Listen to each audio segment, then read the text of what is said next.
Okay, before we get into anything, 3 weeks? 3 weeks into the next episode? That is a disgrace! Wanna talk about being in a lonely place? What's going on, YouTube?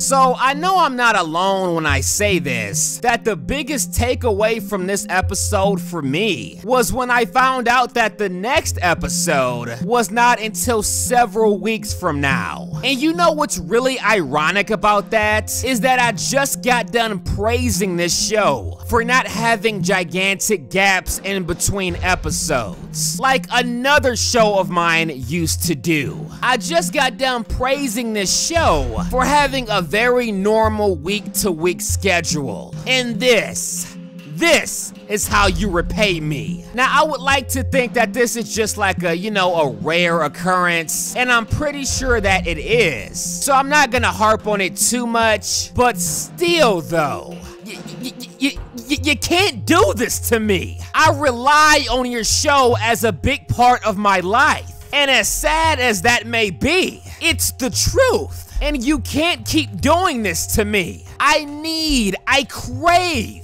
that weekly dose of Riverdale action. And to know I won't get that for the next 2 to 3 weeks, I mean, it's just disappointing to say the least. And I would appreciate it if you would stop treating me like I have a life. Please and thank you. So anyways, let's go over a few big things that happened in this episode like we do every week. First of all, Archie finds out for the first time that Jughead is living in the school now. Well, actually, we all kind of found that out for the first time. But Archie also finds out that things aren't going quite well for Jughead at home, which is why he hasn't been living at home. So Archie invites Jughead to live with him. You gotta love the mini bromance going on here. I mean, don't get me wrong, it's not on the level of Sean and Corey from Boy Meets World or anything, but it's still cute. So another big takeaway from this episode was actually a big spoiler that I told you guys about already from a previous video, which was, well, Jughead comforts Betty in this episode over the whole Polly situation, and Archie visually gets very bothered by this. Now, obviously, he tries to play it off like, most fuckboys do. But you can clearly see that he is a bit bothered by this. And you further get to see this when directly after this scene, Archie goes up to Jughead to ask him about it. And after Jughead tells him that yes, they had a moment, Archie yet again tries to play it off like, this isn't bothering him or anything. Yeah, okay, fuckboy.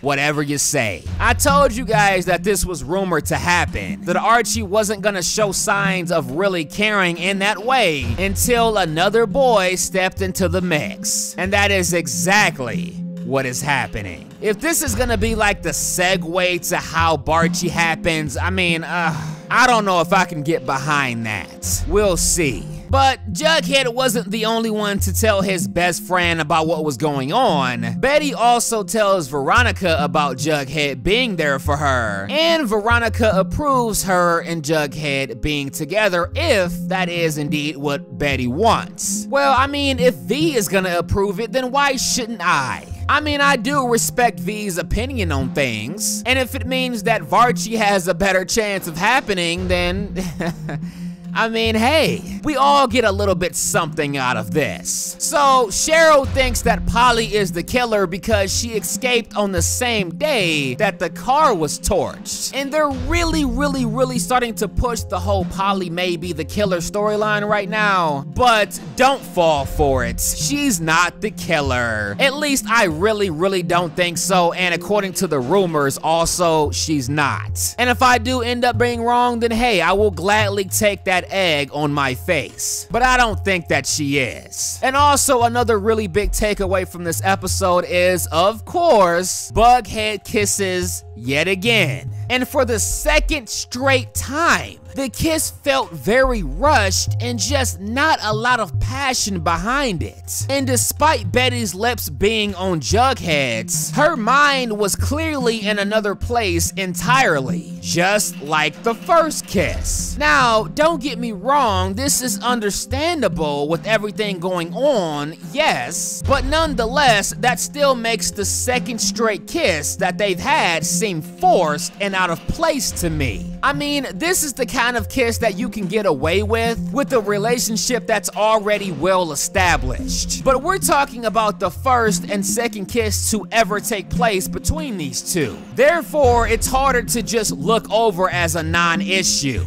I would expect such kisses to be more special and feel a little bit less nonchalant. I mean, I know if this was to happen to one of my favorite ships, I would have a problem with it. It's only because I ship Bughead only a little bit that I'm able to look past this and not rage over it. I mean, I don't know, people. They just have yet to have that one moment to me where I felt like Betty's heart or even her mind was really into it. I feel like her mind is always somewhere else during all of these moments, even with Jughead trying to keep her mind between the two of them. But I mean, that's just my observation. And speaking of observations, Betty's parents are lying sacks of shit. Once again lying to Betty, and this time it was about Polly saying that she agreed to put the baby up for adoption, which she clearly did not, going by the scene that we just saw between her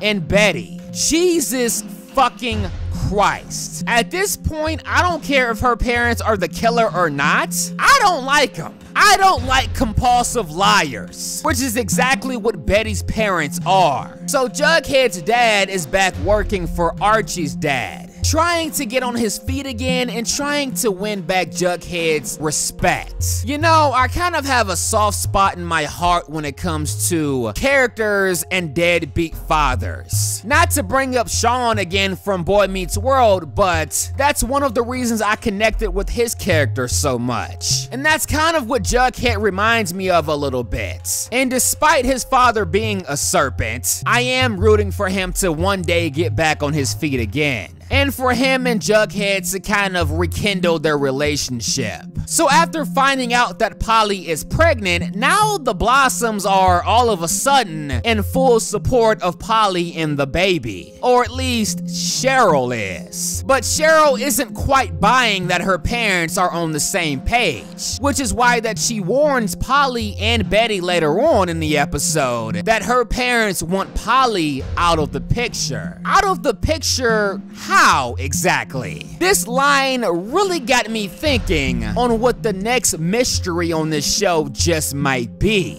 But more on that in another video. You know, I don't trust Betty's parents at all, but I don't really trust Cheryl's either. I mean, you can pretty much flip a coin with which parents I would rather have Polly be around right now. And because of Jughead's past of being bullied, and also his past of being a little bit of a troublemaker, at least according to the sheriff, Jughead is now a prime suspect in Jason Blossom's murder. Yeah, okay. I don't believe for even a split second that Jughead had anything to do with this. But I know what the show is trying to do here. It's trying to make you not fully trust anybody. And I have to admit, it's doing a mighty fine job of that. Because I'm paranoid as shit. As my favorite wrestler once said, DTA, don't trust anybody. But let me know what you guys thought about all of this